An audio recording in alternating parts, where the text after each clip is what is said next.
Today's subject is a man whose quick wit electrified comedy clubs, whose presence turned family television into a cultural event, and whose voice became a late-night ritual for millions of Americans. Bob Saget. He was the face of a new kind of TV father, the steady heartbeat of Full House, the man who could draw laughter out of awkward home videos and turn them into a national pastime. But behind the standing ovations, the sitcom reruns, and the sold-out tours, Bob Saget's most enduring story wasn't built on fame. It was built on family. While audiences adored him as Danny Tanner, the endlessly patient single dad on screen, in real life he was a man quietly raising three daughters while navigating the dizzying highs and gut-wrenching lows of Hollywood. He wasn't untouched by tragedy, the sudden deaths of siblings, the strains of a marriage that unraveled under the weight of fame, and later the shock of his own untimely passing that left friends and fans reeling. He moved through life balancing razor-edged humor with genuine tenderness, finishing stand-up sets drenched in adult jokes and still calling home to check on his girls. He was flawed, but marriages ended, private heartbreaks left the scars, but to his children, he was never the smiling character on TV. He was just dad, the one who showed up when the cameras were off. And in the end, long after the audience's laughter faded and the stage lights dimmed, Bob Saget wasn't remembered for the sitcom fame or the punchlines. He was remembered for the way he loved and the quiet strength with which he endured life's hardest blows. This is the story of Bob Saget and the bittersweet legacy of the father behind America's favorite TV dad. In the late 1980s, when Aubrey was just a toddler and Laura still a baby in a crib, while Jennifer had yet to be born, their father's career exploded with the premiere of Full House, and the family home in Los Angeles quickly became a place where camera crews occasionally parked outside and neighbors whispered about the man on TV. By 1991, with Aubrey starting kindergarten and Laura trailing behind in preschool, they had already grown accustomed to classmates asking if Danny Tanner was really their dad, a strange blend of pride and confusion washing over them every time they saw his face on posters or heard adults joke about his off-color stand-up routines that were never meant for children. When Jennifer arrived in '92, the show was at its peak, and though she was too young to grasp fame, her earliest memories were shaped by the chaos of a household that juggled three young girls and a father who spent nights on set and weekends headlining comedy clubs. In '95, as the final season of Full House aired, Aubrey and Laura were old enough to sense their father's stress and read the tabloids that began scrutinizing his adult humor, creating a tension between the public image of a perfect TV dad and the private reality of a man navigating conflicting worlds. By 1998, when their parents' marriage ended, the sisters had reached a turning point. Aubrey in middle school, Laura in late elementary years, and Jennifer barely 5, each old enough to notice how the divorce and the swirl of media attention marked the end of their sheltered childhood. These milestones formed the foundation of their identities, a timeline where every birthday and school event unfolded under the shadow of their father's fame, each year teaching them new ways to separate Bob Saget, the celebrity, from Bob Saget, the man tucking them in at night. By the late 1990s, Aubrey was entering middle school while Laura followed close behind, and Jennifer was just beginning grade school, and that was when the awareness of their father's double life truly settled in. At school, talent shows and parent nights, classmates would whisper and point, calling him Danny Tanner instead of Mr. Saget, and the sisters began to realize how deeply his on-screen image had seeped into their own identities. In 2000, as Aubrey turned 13, teachers and friends casually asked if the jokes in his stand-up sets were really as wild as the rumors suggested, a conversation no young teenager wants to have about her father, while Laura quietly observed the way adults lowered their voices whenever his name came up, piecing together a picture of fame that was both flattering and embarrassing. Around 2003, Jennifer started to notice the pattern too, hearing other kids recite Full House catchphrases when she walked by in the hallway. And though she laughed politely, she wondered why no one seemed to see her as her own person. Through these years, public perception clashed with private truth. At home, their dad was playful, patient, and fiercely protective. But online forums and entertainment news often painted him as a provocateur, dissecting his edgier comedy specials. By 2005, with Aubrey and Laura in high school, their own creative sparks began to show. Aubrey sketching late at night, Laura experimenting with sculpture, and both quietly drew strength from his unapologetic authenticity, even when gossip columns treated him like a walking contradiction. Jennifer, still in middle school, watched her older sisters navigate that tension and learned early how to deflect questions with a smile. These formative years taught them that being Bob Saget's daughters meant living in two realities at once: the warm, ordinary rhythm of family life and the unpredictable scrutiny that came with his public shadow. By 1999, when the divorce papers were finalized and the headlines quietly noted Bob Saget's split from Sherry Kramer, the atmosphere in the Saget household changed in ways only the three girls could truly feel.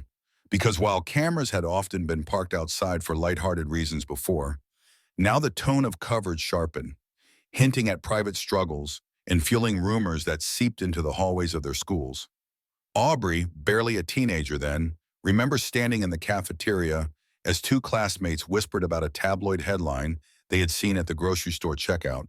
And although she pretended not to care, she went home that afternoon sketching furiously, pouring confusion into her art.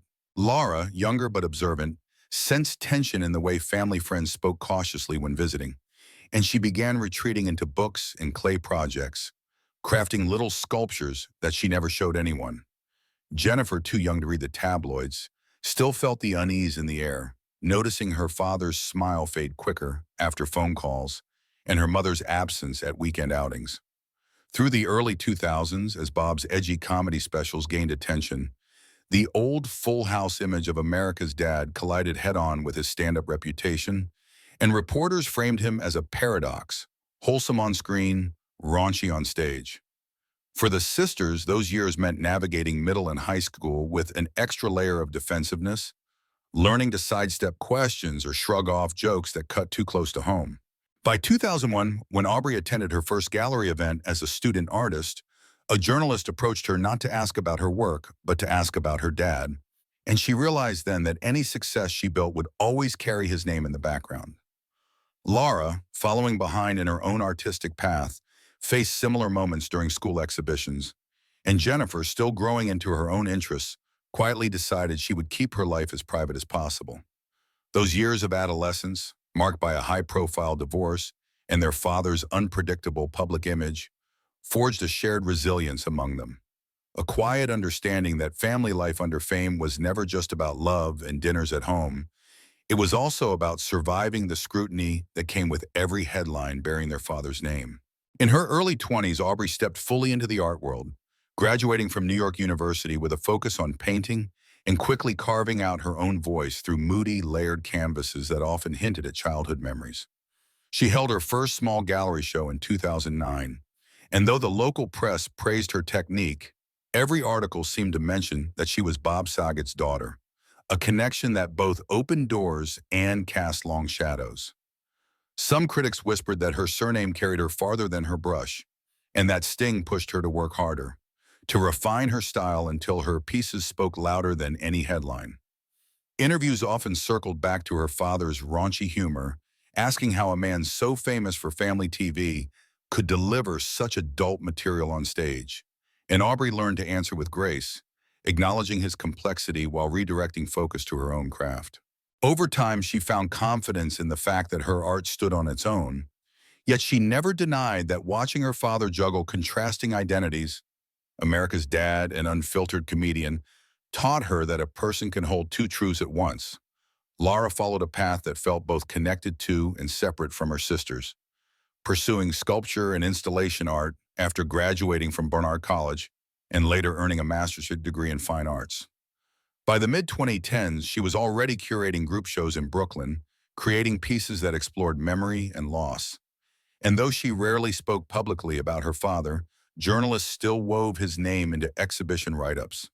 She remembered nights as a teenager when Bob Saget came home late from a comedy set, still in his black jacket, laughing about an off-color joke. And those moments fueled her understanding that art could be messy, honest, and even controversial.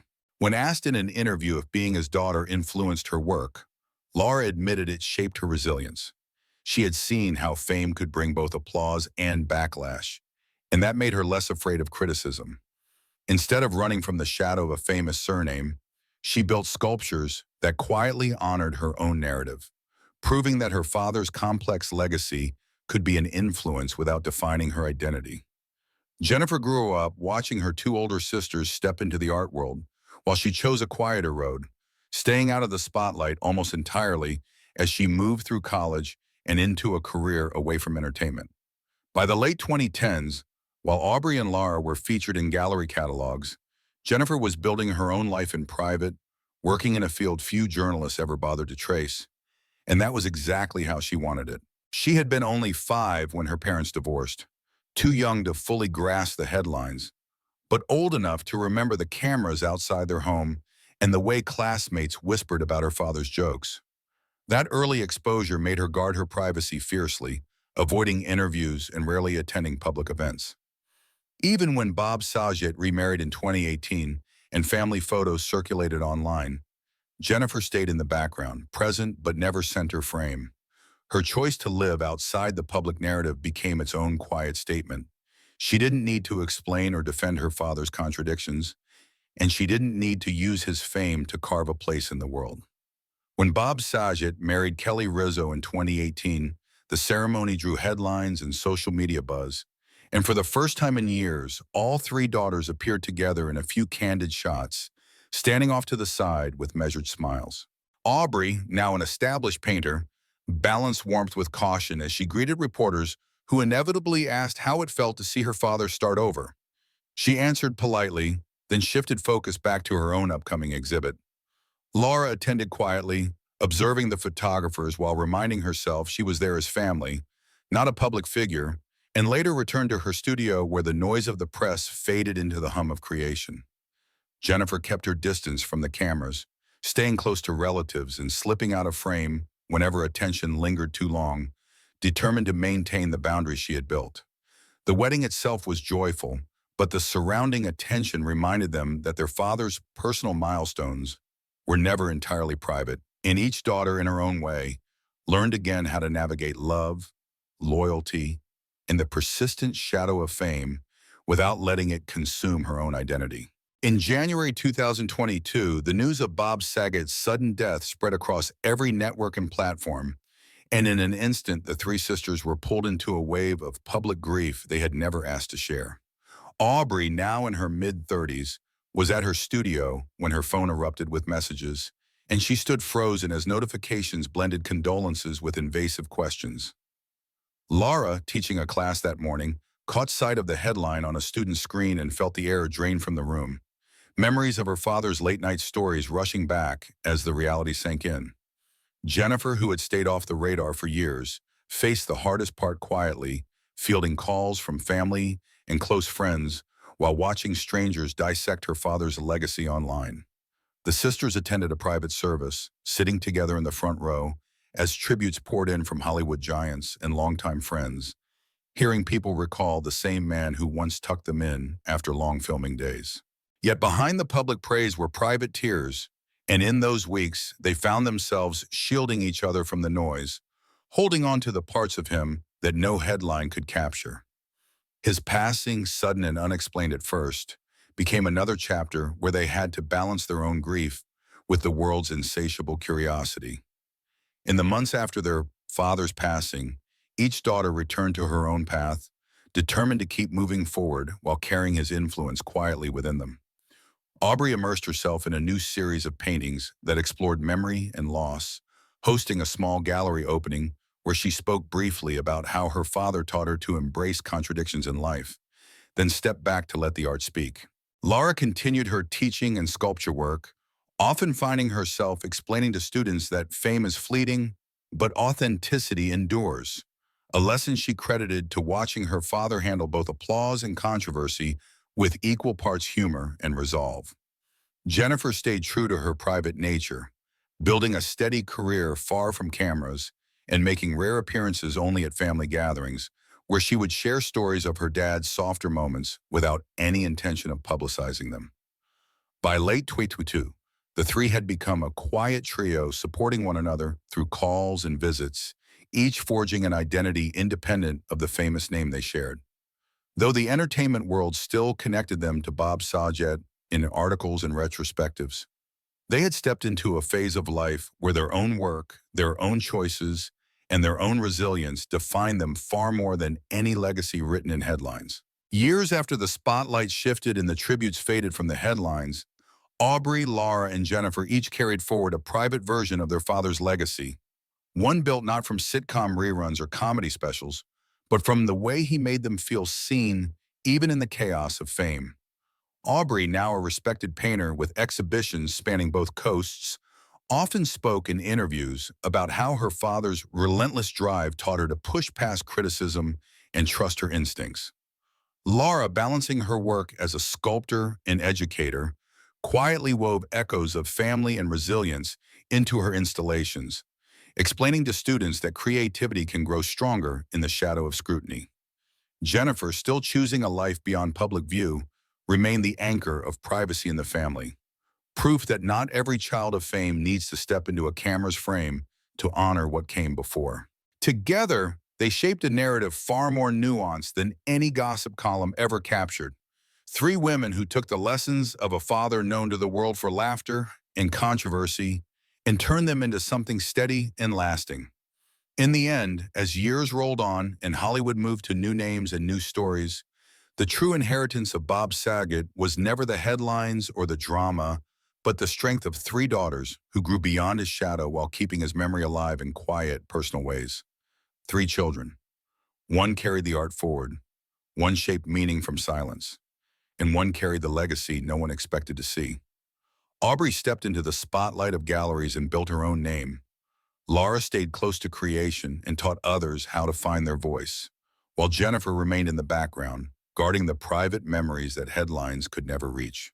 Each lived a different version of what it meant to be a Saget, not just by name, but by the weight of what that name carried. Their father gave the world laughter, comfort, and controversy. They gave him something quieter: loyalty, space, and the truth he never had to explain. If you found this story meaningful and want more deep dives into the hidden lives behind America's most iconic families, subscribe to After the Fame. Your support helps bring the forgotten side of fame to light. Thanks for listening.